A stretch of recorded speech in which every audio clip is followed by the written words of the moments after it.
కదా నీ కథ ముగింపులేనిదై సదా సాగదా.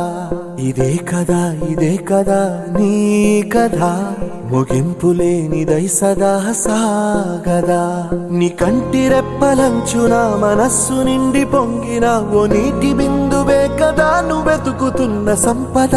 ఒక్కొక్క జ్ఞాపకానికి 100 ఏళ్ల ఆయువుందిగా, ఇంకెన్ని ముందు వేచనో అవన్నీ వెతుకుతూ పదా.